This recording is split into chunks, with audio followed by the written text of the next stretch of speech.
పార్టీలో ఇంకొక విచిత్రమైన పరిణామం ఏంటంటే తిరువురు ఇష్యూ వచ్చింది. అసలు అదేందో అర్థమే కావట్లేదు. సొంత పార్టీ వాళ్ళే సొంత పార్టీ ఎమ్మెల్యే మీద ధర్నాలు చేసి వాళ్ళు విజయవాడ దాకా వచ్చి విజయవాడలో లైంగిక వేధింపులు చాలా శోచనీయం అండి. అది వినటానికి కూడా చాలా అసభ్యంగా ఉంది. అదేదో చిలికి గాలివాన అవుతుందేమో అనేది నా అంచనా. ఎందుకంటే అక్కడ పరిస్థితులన్నింటినీ నేను గత కొన్ని రోజులుగా గమనిస్తున్నాను. ఎలక్షన్ బిఫోర్ నుంచి కూడా వింటున్నాను. నేను నాకున్న సొంత జిల్లా కాబట్టి అక్కడ ఉన్న దీని ద్వారా చాలా వింటూ వస్తున్నాను. అది చిలికి గాలివాన అయిపోయి ఎట్లా ఉంటుందంటే చివరి ఆఖరికి అది వైల్డ్ ఫైర్ లాగా స్ప్రెడ్ అయ్యి ఇతర కాన్స్టిట్యున్సీలు కూడా కొన్ని సెన్సిటివ్ కాన్స్టిట్యున్సీలు కూడా చేరుతుందేమో అటువంటిది అని అనిపిస్తుంది. అక్కడ కట్టలు దిగుతుందేమో. అదే నేను ఇందాక మీకు అన్నాను కదా, చలీలు కట్ట దాటితే సునామీ లాగా వస్తుందని. ఒక ఫ్యాక్టర్ తయారైంది అనుకోండి, ఇవన్నీ తక్షణం సరి చేసుకోవాల్సిన అంశాలు, సున్నితమైన అంశాలు. అది మరి ఏ నొప్పులైతే పొగరాదు. మనం ఎమ్మెల్యేని నిందించడం కాదు, కానీ ఒక మహిళ అంత దారుణంగా రోడ్డు మీదకి వచ్చి అంత సూసైడ్ చేసుకునే పరిస్థితి ఉండదు.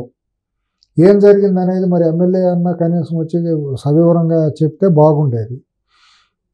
లేదా పార్టీ వెంబటనే స్పందించి లేట్ చేసింది పార్టీ అధ్యక్షుడుగా ఉన్న వ్యక్తి, లేదా జిల్లాలో గత ప్రముఖ నాయకులు అందరూ వెళ్ళిపోయి కూర్చోబెట్టి ఏంటి అని మాట్లాడితే బాగుండేది.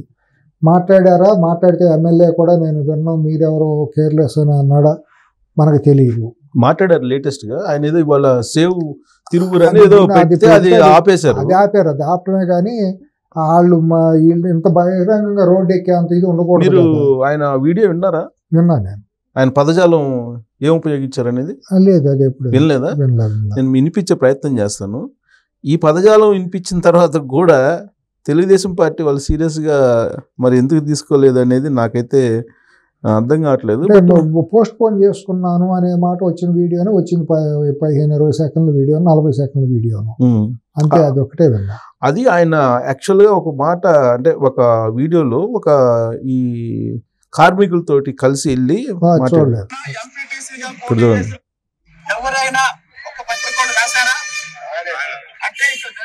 ఇది అంటే పత్రికల మీద ఆయన పెద్ద మనిషి కాబట్టి ఆయన ఆగిపోయాడు. ఇప్పుడు విజయవాడ నుంచి బయట ప్రాంతాల నుంచి వేలాది రూపాయలు పెట్టి కొనుక్కుంటున్నారు. కాబట్టి ఎవరైతే ఇంకో విషయం చెప్తున్నా, కొంతమంది నా దగ్గరకు వచ్చి మేము బ్యాక్ ఆట ఆడతాం అని చెప్తే వద్దని చెప్పారు. అయినా సరే ఆడారు. పోలీస్ స్టేషన్కి వెళ్ళిపోయారు. అరెస్ట్ చేసి ఓ సర్పంచ్ని, చిట్యాల సర్పంచ్ని, వారికి సిగ్గు సరే ఉంటే ఇంకా సర్పంచ్ పదవిలో ఉంటాడా చెప్పండి? బ్యాక్ ఆట ఆడుతూ చిక్కి పోలీసులు తీసుకెళ్లి బొక్కలు వేస్తే ఆ చిట్యాల సర్పంచ్ తుమ్మలపల్లి శ్రీనివాసు వాడికి సిగ్గు సరే ఉంటే అసలు సర్పంచ్ గా ఉంటాడా చెప్పండి? అలాంటి వెధవులు సర్పంచ్ గా కావాలా చెప్పండి? కనపడితే చెప్పు తీసుకొని కొడతా వాడిని. ఇక్కడ కొంతమంది తిరువూరులో అభివృద్ధి జరగకూడదు అనే లక్ష్యంతో పనిచేస్తున్నారు. 100 రోజులు అన్ని గమనించా. ఈరోజు చెప్తున్నా, రేపటి నుంచి ఎవడైనా సరే తిరువూరు అభివృద్ధికి వ్యతిరేకంగా ఏమి రాసినా వాడింటికి వస్తా. నేను మళ్ళీ చెప్తున్నా, ఆంధ్రజ్యోతిలో వేసిన గ్రావెల్ ఫోటో ఏదైతే ఉందో ఆ ఫోటో జగన్మోహన్ రెడ్డి 2022 ఫోటో. దమ్ముంటే ఆంధ్రజ్యోతి విలేకరిని ఆ ఊరు వెళ్దాం రమ్మనండి. అంటే నన్ను బ్లాక్ మెయిల్ చేయాలనుకుంటున్నారా? భయపెట్టాలనుకుంటున్నారా? నా ఎంట్రకు కూడా పీకలేరు. నేను చెప్తున్నా, నా ఎంట్రకు కూడా పీకలేరు. మీ అరాచకాలు నచ్చకే జనం నాకు ఓటేశారు. మీ అరాచకాలు నచ్చకే మిమ్మల్ని అందరినీ ఇంట్లో కూర్చోబెట్టాను నేను. అవునా కాదా? పెద్ద మగాలు అనుకున్న వాడు ఇంట్లో కూర్చున్నారు ఈ రోజు. ఇంకా మీరు బయట తిరుగుతున్నారంటే నా దయా దాక్షిణ్యాల వల్ల తిరుగుతున్నారు. నేను మా కుర్రాళ్ళకి ఒక్క మాట చెప్పానంటే నా కొడుకు ఎవడు కూడా బయటికి తిరగలేడు. నేను చెప్తున్నా, తిరువురైనా సరే ఇతర గ్రామాలైనా సరే మంచిగా ఉన్నన్ని రోజుల్లో మంచిగా ఉంటాం. కానీ సహనాన్ని మంచితనాన్ని కూడా పరీక్షిస్తే ఎవరికి ఎలా బుద్ధి చెప్పాలో అలా బుద్ధి చెప్తాను. ఆ చిట్యాల సర్పంచ్ తుమ్మలపల్లి శ్రీనివాస్ గారికి చెప్తున్నా, నా కొడక ఇంకొకసారి ఎక్కడైనా ఈ చుట్టుపక్కల ప్యాకాట గురించి కనపడ్డామంటే గుడ్డలు కూడా తీసుకొడతారు. ఎందుకంటే నేను చెప్పాలా, భవన నిర్మాణ కార్మికులు ఉన్నారు. ఈ భవన నిర్మాణ కార్మికులందరూ ఒక 2-3 రోజుల తర్వాత సమావేశం పెట్టుకుంటాం, అందరినీ పిలుద్దాం. ఇప్పుడు మనకి వాదులో ఇస్తుంది. అవును సార్. కానీ ఎవరైనా ఒక ట్రక్ తీసుకొని రాగానే కొంతమంది తిరువూరు అభివృద్ధిని ఆపటమే లక్ష్యంగా ఫోటోలు తీయటం, ఎంఆర్ఓకి పెట్టడం, ఫోటోలు తీయటం, అధికారులు పెట్టడం, లేదా ఫోటోలు తీయటం, సోషల్ మీడియా పెట్టడం. నేను అడుగుతున్నా, జగన్మోహన్ రెడ్డి 5 ఏళ్ల కాలంలో ఇక్కడున్న మీడియా వాడు ఎవడైనా సరే ఒక్కసారి రాశారా? చెప్పండి. ఇప్పుడు గోపాలపురంలో ఒక గ్రావెల్ క్వారీ ఉంది. 50,000 ట్రిప్పులు గత ప్రభుత్వంలో తోలారు. 50,000 ట్రిప్పులు తోలిన తర్వాత అక్కడ ఒక పెద్ద గొయ్యి ఏర్పడింది కదా, ఆ గొయ్యి ఫోటో తీసి అది ఇప్పుడు తోలుతున్నట్టు రాస్తున్నారు. చెప్పండి, నా కొడుకులు ఏం చేయాలి? క్షమించాలా? నేను చెప్తున్నా, ఈ రోజు నుంచి తిరువూరు అభివృద్ధికి వ్యతిరేకంగా ఎవడు పనిచేసినా వాడు ఎంత పెద్ద నాయకుడైనా సరే అనుకుంటున్నారు మనం ఇంట్లో ఉండి కుట్రలు చేయొచ్చు. మనం ఇంట్లో ఉండి కొంతమంది ఇళ్లలో ఆడవాళ్ళను కూడా వాడుతున్నారు. కొలిపూడి శ్రీనివాసరావు ఎక్కడ దొరుకుతాడు, కొలిపూడి శ్రీనివాసరావుని ఎలా కంట్రోల్ చేయొచ్చు అని సిగ్గు సెలవులేని నా కొడుకులు ఇళ్లలో ఆడవాళ్ళు కూడా వాడుతున్నారు. ఇంతకన్నా ఇదండి, ఇళ్లలో ఆడవాళ్ళని వాడుతున్నారు అని చెప్పి ఇళ్లలో ఆడవాళ్ళతో ఏం పని అండి ఎమ్మెల్యేకి? అది అతను నేను ఐఏఎస్ కోచింగ్ పెట్టాను, డెమోక్రసీ, నైతిక విలువలు, రాజకీయ విలువ గురించి మాట్లాడిన వ్యక్తి అలా నేలబారు మాటలు మాట్లాడటం ఏంటి చాలా తప్పండి. నాకు తెలిసి ఇన్న తర్వాత కొడాలి నన్ను బెటర్ ఏమో అనిపిస్తుంది. చాలా తప్పండి. అసలు అతను సంస్కారం ఏదో డాక్టరేట్ చేశాను, మరి ప్రజాస్వామ్యంలో ఎమ్మెల్యే అయ్యాను అని ఇచ్చేసి అంతంత పెద్ద మాటలు మాట్లాడి మీడియా ముందుకు వచ్చి ప్రజాస్వామ్యం చాలా ఇదిగా అందరి ముందు వేరుగా ప్రొజెక్ట్ అయ్యాడు. కానీ ఇవాళ అతనికి ఆవేశం, కోపం ఏదన్నా ఉంటే అణగదొక్కుకోవాలి. ఒక నాయకుడు అయినాక సంభాళించుకొని మాట్లాడాలి. మాట్లాడేటప్పుడు మీడియా ముందు మాట్లాడేటప్పుడు ఆ ఇంగిత జ్ఞానం ఉండాలి. ఇవాళ నేనేమంటానంటే, నేను కొలిపూడి శ్రీనివాస్ అనే వ్యక్తిని నేనేమి అన్నాం. ఇవాళ దాని కర్త, కర్మ, క్రియ, ప్రధాన బాధ్యత అంతా కూడా విజయవాడ ఎంపీగా గెలిచినటువంటి కేసినేని శివనాథ్ ఏదో ఉంది కదా, నాని కాదు, నాని అతను చిన్ని అనుకుంటా, అతను చిన్ని, అతను పెద్ద మొదట అతను చిన్ని, ఇప్పుడు ఏ చిన్నీలో నానిలే తమ్ముడు శివనాథ్. అతనిది బాధ్యత. ఇతను తీసుకొచ్చి పెంచి పోషించి మరి అతన్ని వాడు మాట్లాడాలి. చంద్రబాబు నాయుడు గారు, లోకేష్ మాట్లాడాల్సింది ఎవరంటే కొలిపూడి శ్రీనివాస్ మీద జరుగుతున్న దాడి. వాళ్ళు అదంతా ఏంటంటే చాలా అసభ్యంగా జుగుప్స కలిగించే విధంగా ఉంది భాష. మరి ఇంట్లో వాళ్ళు ఆడవాళ్ళు చాలా తప్పు, మనస్తాపానికి గురయ్యి ఆత్మహత్య చాలా తప్పు. ఆ భాష, మాట్లాడిన భాష ప్యాకాడితో నువ్వు పట్టుకోగాని బహిరంగంగా నువ్వు ఒక వ్యక్తి క్యారెక్టర్ అసాసినేషన్ చేసి ఒక బాధ్యతగా ఉన్న ఎమ్మెల్యేగా నీకు పరిమితులు లేవా? నువ్వు నీ వర్గానికో లేకపోతే నీ పార్టీకో కాదు కదా ఎమ్మెల్యేవి, అక్కడ ఉన్న ప్రజలందరికీ సంబంధించిన ప్రజాప్రతినిధి కదా. ఆ మాత్రం ఇంగిత జ్ఞానం లేదు. నువ్వు ఐఏఎస్ స్టడీ సర్కిల్ పెట్టాను, నేను ఎంతోమందిని ఐఏఎస్ చేశానంటే ఇదే బోధించావు నువ్వు ఐఏఎస్లకి. ఏంటి నీకు వచ్చిన వాళ్ళ కిరీటం ఏంటి? నువ్వేం పెద్ద పీకుడు గడు అని నువ్వే వాళ్ళ ఇష్టానుసారం మాట్లాడతావు? ఎట్లా నీకున్న రైట్స్ ఏంటి? ప్యాకాడితే పోలీసులు ఉన్నారు, పట్టించు. ఆ భాష ఏంటి? నా కొడుకు, ఈ కొడుకు, అది ఇదేంటి? బజార్ గోండాలాగా, ఒక వీధి రౌడీలాగా మాట్లాడే భాష ఏంటి? ఓ డాక్టరేట్ చేసావు, సెంట్రల్ యూనివర్సిటీలో చదువుకున్నావు, ఒక ఉన్నతమైన విద్యను అభ్యసించావు, నీ మీద ఎంతోమందికి ఎంతో ఎంతో నమ్మకం ఉంది. అమరావతి సమయంలో అతను పోరాటం చేశాడు. ఎంతోమంది దేశ విదేశాల్లో ఉన్న వాళ్ళందరూ కూడా అతనికంటూ అభిమానులుగా ఏర్పడ్డారు. తనని అందరం గౌరవించాం. అతను మాట్లాడితే ఎన్ని తప్పులు చేసినా కొంతమంది మాట్లాడినా కూడా అందరం సమర్థించుకుంటూ వచ్చాం. అతని మీదుగా తిరువూరు టికెట్ తీసుకొచ్చినప్పుడు ఎంతోమంది వ్యతిరేకంగా చేసినప్పుడు కూడా మరి కొన్ని సంవత్సరాల నుంచి త్యాగం చేసిన వాళ్ళు కాదని ఇచ్చారు కదా, అప్పుడు కూడా నేను సపోర్ట్ చేసే వ్యక్తిగతంగా. నోరు మూసుకుండా ఏం చేస్తారు, అతను డైనమిక్ మనిషి, ఇది ఉందని చెప్పి కాని జిల్లాని తీసుకొచ్చి అతని తిరువూరు కాదు, గుంటూరు జిల్లా తీసుకొచ్చి ఇక్కడ సీట్ ఇచ్చారు. ఇచ్చినప్పుడు అంటే నువ్వు ఇచ్చినంత మాత్రాన్ని అడిగమని ఉండమని నేను చెప్పటల్లా. ఎక్కడైనా అదే వ్యక్తి ఉండాలి. నువ్వు పుట్టిన ప్లేస్ అయినా హైదరాబాద్ అయినా ఇంకో చోట అయినా మన వ్యక్తులుగానే ఉండాలి తప్పించి ప్లేస్ని బట్టి వ్యక్తులు మారరు కదా, వ్యక్తిత్వాలు మారవు కదా. నీ సభ్యతా సంస్కారం ఇవాళ బయటపడతల్లా. ఏం భాష అది? ఈ బజారు భాష, ఒక వీధి గుండాలు మాట్లాడిన భాష. అందరిలాగా నువ్వు మాట్లాడితే డాక్టరేట్ చేసినాడివి, ఒక ఉన్నతంగా ఇప్పుడు ఒక దళిత వర్గానికి ఒక ఉన్నతమైన ఒక ఆదర్శంగా ఉండాల్సినడివి. నిన్ను చూసి ఎంతోమంది యువకులు, ఒక దళితులే కాదు ఇతర వర్గాలు కూడా శ్రీనివాసుడు అద్భుతంగా బ్రహ్మాండంగా మాట్లాడాడని మనం చెప్పుకోవాల్సిన వ్యక్తిత్వం ఉండాల్సిన వ్యక్తి అతను. ఇవాళ అంత ఆవేశపడిపోయి, ఆవేశం అందరికీ రావచ్చు, కానీ ఆవేశాన్ని అణగదొక్కుని బయటకు వచ్చి సంస్కారవంతంగా మాట్లాడాలి. ఏమైనా ఇబ్బందులు ఉంటే పార్టీ పరంగా మాట్లాడుకోవాలి. నిజంగా పేకాడుతా అంటే పోలీసుల మీదకి చెప్పాలి, ఫర్మ్ యాక్షన్ తీసుకోమని చెప్పాలి. అంతేగాని ఏ బూతులు తిట్టడం బహిరంగంగా సంస్కారం కాదు కదా. ఇంకొక మాట కూడా అన్నారు, మీరు దాన్ని క్యాచ్ చేశారో లేదో మరి, తన గెలుపుకి కారణం తెలుగుదేశం పార్టీ తిరువూరులో ఉన్నటువంటి నాయకులు ఎవరైతే ఉన్నారో వాళ్ళకు వ్యతిరేకంగా నాకు ఓటు పడబట్టి నేను గెలిచానని చెప్పాడు. అంటే పార్టీ డిసిప్లిన్కి ఇది చేసినట్టు. ఇప్పుడు దీని అంతటి కారణం ఎవరంటే కర్త కర్మ క్రియ బాధ్యుడు. ఇవాళ వచ్చి కొలిక్పూడి శ్రీనివాసు మనం ప్రశ్నించాల్సిన అవసరం లేదు. ఇవాళ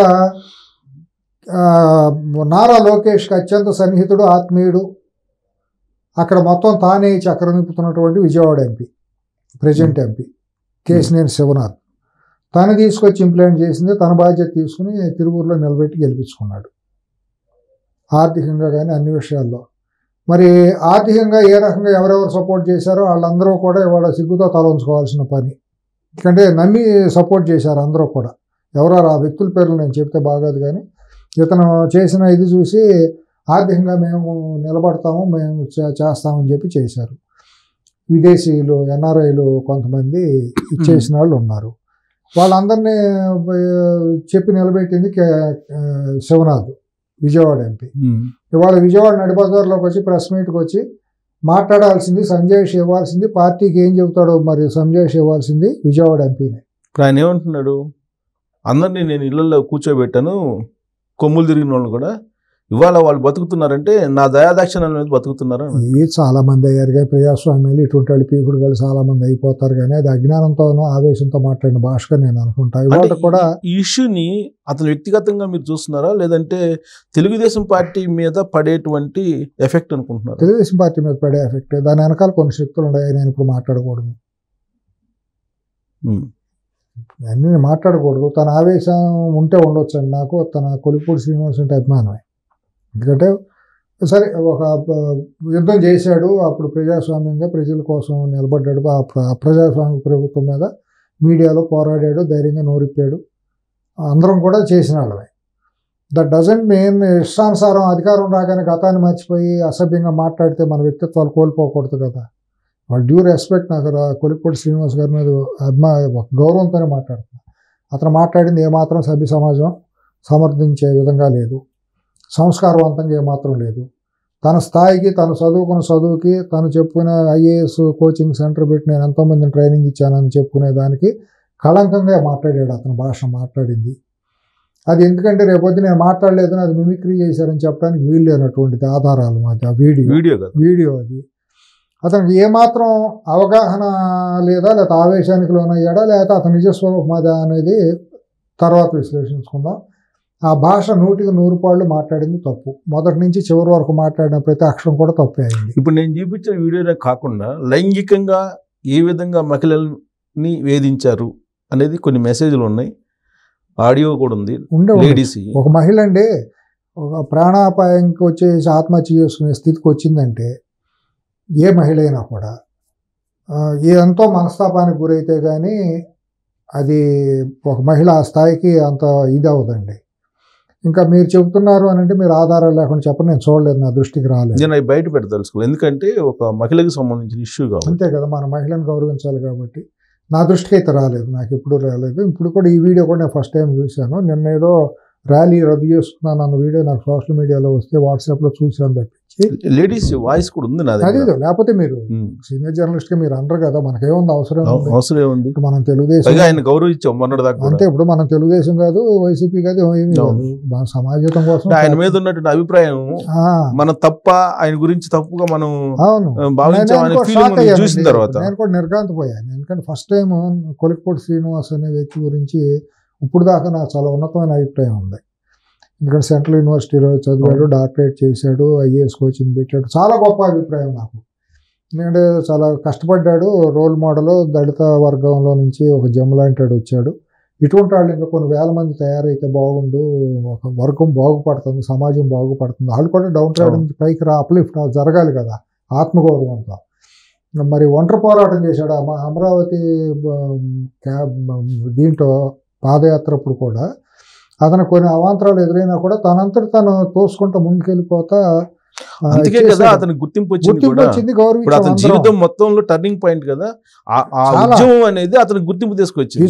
సరే ఆ ఉద్యమానికి ఇతను ఎంత చేశాడు ఏంటి అనేది సరే తర్వాత నిలబడ్డాడు. తనకి సముచితంగా చంద్రబాబు నాయుడు గారు కూడా తీసుకొచ్చి పెద్ద మనసుతోనే ఒక బాగా గౌరవించి తీసుకొచ్చి తిరువూరు ఇచ్చారు. తిరువూరు పోతుంది 2000 3000తో అన్న పోవచ్చు. ఎందుకంటే ప్రచారంలోని కొన్ని లోపాలు జరిగినాయి ఇతని భాషలో, అది నా దృష్టికి వచ్చింది. నేను ఎప్పుడు నిరంతరం రివ్యూ చేసుకుంటూ ఉండేవాడిని. ఓహో నియోజకవర్గం వారికి అడుగుతూ ఉంటే తిరువూరుతో నాకు కొద్దిగా స్నేహాలు ఉన్నాయి అన్ని వారు ఇతర వర్గాలతో. వాళ్ళు ఏమో బొటాబొట్టుగా ఉంది, నెక్ టు నెక్ ఏమొచ్చిన 2-3 వేలతో ఏమన్నా అవుతుందేమో పోతుందేమో అని అన్నారు. కానీ అనూహ్యంగా 25,000 దాకా మెజారిటీ వచ్చినట్టు. అది రాష్ట్రం మొత్తం వచ్చింది. అదే అక్కడ కూడా ఆ నెగిటివ్ కూడా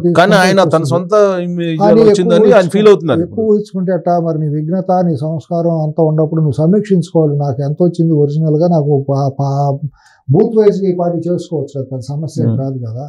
దీంట్లో డేటా చేసుకోవచ్చు కదా, నా మూలాన వచ్చిందా, చంద్రబాబు గారు మూలాన వచ్చిందా, లేదా పార్టీ మూలాన వచ్చిందా, లేదా గత ప్రభుత్వంలో వ్యతిరేకత మూలాన వచ్చిందా, ఎవరనేది అమరావతి ఉద్యమం అంతా తెలుసు అండి. ఎవరికీ తెలియదు. అంతకుముందు వైసీపీకి సపోర్ట్ చేస్తా మాట్లాడాడు కదా, తెలుగుదేశంకి వ్యతిరేకంగా చంద్రబాబు గారిని కించపరుస్తా చాలా మాట్లాడాడు కదా. మాట్లాడినా కూడా సరే అమరావతి ఉద్యమం తరపున నిలబడినాడు, దళిత వర్గానికి చెందిన నాయకుడు, ఒక ఐఏఎస్ స్టడీ సర్కిల్ పెట్టుకున్నాడు, చదువుకున్నాడు, బాగా మాట్లాడుతున్నాడులే. సరే అందరూ కలిస్తేనే కదా, పువ్వు పెడితే మాలైనట్టు దేవుడికి మాలైనట్టు అందరూ అన్ని వర్గాలు అన్ని కులాలు అందరం కలిస్తేనే ఒక ఉద్యమం అనేది నిర్మాణం అవుతుంది. ఆ ఉద్యమంలో ప్రధానంగా ఉన్న వాళ్ళలో ఒకటిగా తను ఇది చేసుకున్నాడు. తనకున్న అర్హతలను బట్టి సీట్ వచ్చింది. వచ్చిన తర్వాత ఇప్పుడు మాట్లాడిన భాష మాత్రం నేను నిర్గాంతపోయాను సిఎస్ గారు. నేను ఎప్పుడు ఊహించలేదు అటువంటి అసాంఘికమైన కుసంస్కారమైన భాష అతని నోటెంట వస్తుంది. అదే నిజస్వరూపం అనుకోవాలా, కోపానికి లోనే మాట్లాడాడని అనుకున్నాను కూడా, కోపానికి లోనే మాట్లాడాడని సమర్థించుకోవటానికి వీలు లేదు ఆ భాషని. ఎందుకంటే చాలా మీరు అన్నారు నిజంగా కోపంతో మాట్లాడితే అతను వచ్చి క్షమాపణ చెప్తాడు, ఏదో నేను మాట తూలేను అని. అవును, కానీ అది పరిస్థితి లేదు కదా. లేదు, మీరు అన్నట్టు ఏంటంటే జోగి రమేష్ కొడాల నానికి ఏమాత్రం తేడా లేకుండా, ఏమాత్రం తక్కిట్లో పెట్టి చూస్తే ఇద్దరు మైన్యూట్గా కూడా సరిపోయే విధంగానే ఉందా అనిపిస్తాను తప్పించి ఆయనకి ఏమీ కూడా శోభస్కరం కాదు. ఆయన చదువుకి, ఆయన ఉన్న పోస్ట్కి భవిష్యత్తు ఎంతో భవిష్యత్తు ఉంది. అతను రాష్ట్రంలో గొప్పగా పెరుగుతాడని నేను ఊహించాను. ఎందుకంటే ఒక దళిత నాయకుడిగా బలమైన నాయకుడిగా పెరుగుతాడు, బలమైన ఉద్యమానికి ఉంటుంది. కోస్తా జిల్లాలో నాయకత్వం లేదండి. నేనేమనుకున్నా అంటే కోస్తా జిల్లాల్లో 9 జిల్లాల్లో బలమైన నాయకులు పెరగాలి, దాంట్లో బలమైన నాయకుడిగా పెరుగుతాడని కూడా నేను ఒకసారి కలిసినప్పుడు కూడా అన్నాను. మంచిగా ఉంటారు మీరు, బలమైన నాయకుడిగా పెరగాలి, 9 జిల్లాల్లో నాయకత్వం చచ్చిపోతుంది, ఎంత యువత అంతా కూడా ఇతర దేశాలకు వెళ్ళిపోవటం వల్ల రాజకీయ నాయకత్వం బలహీనపడుతుంది నేను గమనించింది. ఇటువంటి వాళ్ళు వచ్చారు అని నేను సపోర్ట్ చేశానండి. సపోర్ట్ అంటే నేనేం వ్యక్తిగతంగా వెళ్ళి ప్రచారం చేయలేదు, ఆయనకేం ఆర్థికంగా ఇంకోటి నేను చేయలేదు. కానీ మానసికంగా మాట ఎవరన్నా మీలాంటి వాళ్ళు మనం మాట్లాడడం మంచిదని సపోర్ట్ చేయడం అంతే తప్పించి. కానీ మరి ఆయన చేతులారా కూర్చొని కొమ్మని నరుకుంటున్నట్టే ఉంది. కానీ నరుకున్నట్టే ఉంటాం కాదు. రిగ్రెట్ ఫీల్ అయినా కూడా జరిగిన నష్టం జరిగింది. ఆవిడ తెలుగుదేశం పార్టీకి ఒక క్రమశిక్షణ సంఘం అనేది ఒకటి ఉంది, క్రమశిక్షణ విభాగం. దీని వెనక ఇంకా కొన్ని శక్తులు ఉంటాయండి. ఇంకా రాబోయే రోజుల్లో కొంతమంది ఇంకా నోరిప్పుతారు, జడలు ఇప్పుతాయి. అది మరి వాళ్ళు అంటే వేరే జోనర్లోకి ఇతను ఎంటర్ అయ్యాడని అనుమానం ఉందా? ఉంది నాకు. ఇప్పుడు అంటే ఈ మాట్లాడిన తర్వాత ఈ భాష చూసిన తర్వాత అసలు ఇంకా నాకు వచ్చిన సమాచారం 100% కరెక్టేను. నేను ఒక వార్త విన్నా మొన్న. సోషల్ మీడియాలో స్ప్రెడ్ అవుతుంది పలానా నెక్స్ట్ వేరే వాయిస్ రాబోతుంది, ఉప ఎన్నికలకు వెళ్తారు వైసీపీకి అనేది కూడా వినపడుతుంది సోషల్ మీడియాలో. ఎవరు ఆపలేరు. నెక్స్ట్ రాబోయే క్యాండిడేట్ ఇంకో క్యాండిడేట్ పేరు కూడా వచ్చింది, పలానా వ్యక్తి బయటపడబోతున్నాడు అని. అది కాబట్టి మేము ఇప్పుడు ఈ భాష అంతా చూస్తా అంటే మరి దీన్ని ప్రధానంగా మరి మాట్లాడాల్సింది, క్రమశిక్షణ చర్యలు తీసుకోవాల్సింది, పిలిపించి మాట్లాడాల్సింది శివనాథ్నే. ఇప్పుడు ఆదిమూలం ఇష్యూ జరిగింది, అవును, ఇమీడియట్గా సస్పెండ్ చేశారు అతన్ని. ఇతనికి షోకాజ్ నోటీస్ కూడా ఎందుకు ఇవ్వలేకపోతుంది పార్టీ? అదే కదా పాపం, అతనిది ఏమీ లేదు. నిజంగా చూస్తే ఆదిమూలం తప్పేమి నేనేం తప్పను, ఆల్రెడీ కాంప్రమైజ్ అయిపోయారులేండి. అది అవ్వచ్చు, కానీ వ్యక్తిగతంగా కూడా అది కావాలని ఇంటెన్షన్గా బ్లాక్మెయిల్ చేసిన కేసు అది డెఫినెట్గా. ఇప్పుడు నీ ఇష్టపూర్వకంగానేగా నువ్వు వెళ్ళింది, కెమెరా పెట్టుకు వెళ్ళావునంటే ట్రాప్ చేయటమేగా. నిజంగా చీటింగ్ కేసు పెట్టాల్సింది ఆ మహిళ మీద పెట్టాలి.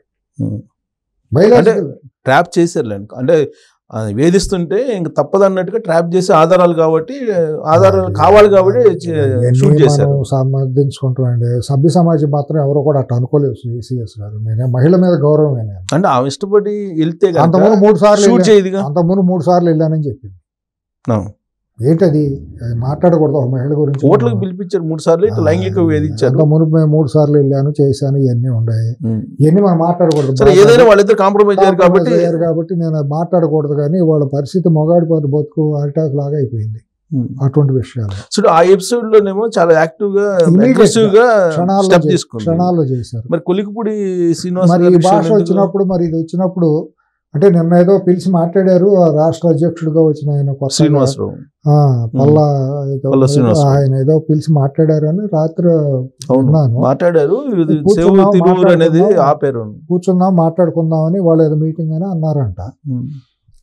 ఎట్లా ఉందంటే ఈయన ర్యాలీ పెట్టాడు అనే విషయం కూడా కేంద్ర కార్యాలయం ఉన్న ప్రముఖులకు కూడా తెలియదు. నేను చెప్పేవాళ్ళు అవును అన్నారు. ఒక వ్యక్తి, ఒక కీలకమైన వ్యక్తి నాకు మామూలుగా మాట్లాడుతూ ఉంటే రేపు ర్యాలీ పెట్టాడంట కదా అంటే ఊరుకో అన్నాడు. లేదు రేపేదో ఒక రాజుపేట ఏదో చదివాను నేను, ఇప్పుడే వచ్చింది ర్యాలీ, గాంధీ బొమ్మ నుంచి రాజుపేట వరకు ర్యాలీ అంటే అదేంటో అని అన్నాడు. కానీ అనుకున్నా ఇదేదో చిలికి గాలివాన్లాగా ఉప ఎన్నిక దారి తీస్తున్నామో బ్రదర్ అని అన్నాను ఫస్ట్. నేను దాని కాసు కూర్చుంటారు వైసీపీ వాళ్ళు. మరి ఇతను వైసీపీ చెప్పుచేతలోకి వెళ్ళినట్టు లేనిపోయింది నష్టం జరుగుతుంది ఇతనికి. మరి పూర్తిగా అతను కొద్దిగా లిమిట్స్ దాటుతున్నట్టు అనిపిస్తుంది అన్నా కానీ ఇది ఇప్పుడు నేను విన్న తర్వాత పూర్తిగా కాదు, చాలా ఇక్కడ అతను పూడ్చుకోలేని నష్టంలో పడుతున్నాడు. రాజీనామా చేసే వాయిస్ లాగా కనిపిస్తుందా మీకు? దిక్కరనే కనపడుతుంది. రాజీనామా చేయకపోవచ్చు కానీ పార్టీని ఇది ఇండిపెండెంట్గా ఇష్టానుసారం మాట్లాడతాడేమో అని అనిపిస్తుంది. ఇప్పుడు నేను అంచనా వేసుకుంటా అంటే, ఎందుకంటే అంత హార్ష్గా, అంత బహిరంగంగా, అంత కొద్దిగా లిమిట్స్ దాటి తెలుగుదేశం పార్టీ వాళ్ళు నేను గెలవలేదు నా ఇండివిజువల్ ఇమేజ్ అన్నట్టుగా మాట్లాడుతున్నారు. అదేంటంటే ఆ భాష కొద్దిగా పామర్ భాషలో మాట్లాడితే బరితెగించి మాట్లాడాడు అనే భాష అని అంటారు.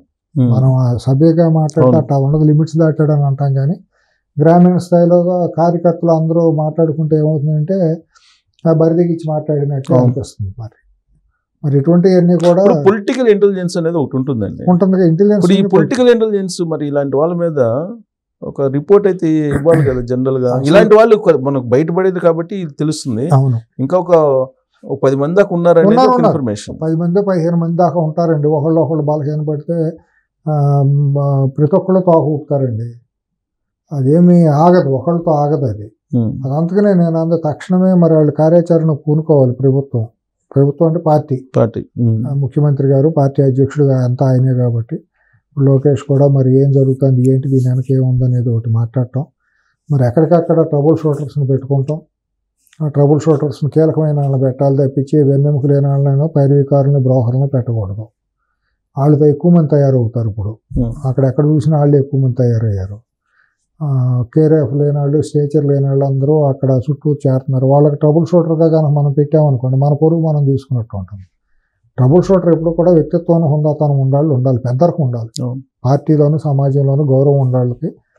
ఏమంటే అది పలానాలను పిలిచి మీరు మాట్లాడినని బాధ్యతలు అప్పచెప్తే చంద్రబాబు గారికి కూడా బరువు తగ్గుతుంది. పిలిచే వాళ్ళకు కూడా రావాలన్నా కూడా పెద్ద ఆయన పిలిచాడు వెళ్ళి మాట్లాడదామనేటట్టు ఉంటుంది. గతంలో అటువంటి పెద్దలు సమాజంలో ఉండేవాళ్ళు, పార్టీలో కూడా కొంతమంది ఉండేవాళ్ళు ట్రబుల్ షూటర్స్. వాళ్ళు ఉండకొద్ది జనరేషన్ మారే కొద్దీ పార్టీలో కూడా ట్రబుల్ షూటర్స్ కాదు, హుందాతనం తగ్గిపోయే వ్యక్తులు వచ్చేస్తున్నారు, ఎమ్మెల్యేలు కానీ వీళ్ళుగా. పార్టీలో కూడా మధ్యలో వచ్చే ఈ కొంతమంది తయారవుతున్నారు, స్పైన్లెస్ ఫెలోస్ తయారయ్యారు. వాళ్ళదే ఇష్టారాజ్యంగా ఉంది పార్టీలో. చుట్టూ తండ్రి కొడుకుల చుట్టూ కూడా వాళ్ళదే క్యారెక్టర్లెస్ ఫెలోస్ది ఎక్కువగా ఉంది. వాళ్ళే ట్రబుల్ షూటర్లు, వాళ్ళే పాలసీ మేకర్లు, వాళ్ళే అడ్వైజర్లుగా తయారైపోతున్నారు. అట్టా నేనేం నాకు స్థాయి ఉందని నేను చెప్పట్లేదు, కానీ అబ్జర్వేషన్ చెబుతున్నాము. వాళ్ళు ఏదో అలర్ట్ అయితే బాగుంటుంది, అదేదో నాకు చెప్పొచ్చు కదా అని అంటారు వాళ్ళు. బట్ అక్కడ పోవడానికి అసలు వాళ్ళు ముందు అసలు కమ్యూనికేషన్ చాలా దారుణంగా ఉంది, చాలా దారుణంగా ఉంది. అక్కడికి ఎవడ వెళ్తాడు, వ్యక్తిత్వం ఉన్నాడు, ఎవడో వెళ్ళడండి. ఆత్మగౌరవం ఉన్నాడు, నువ్వు వ్యక్తిత్వం వెళ్ళలేరు. వాళ్ళ మీద అగౌరవం కాదు, చంద్రబాబు గారి మీద పరిస్థితులు అక్కడ ఉన్నాయి.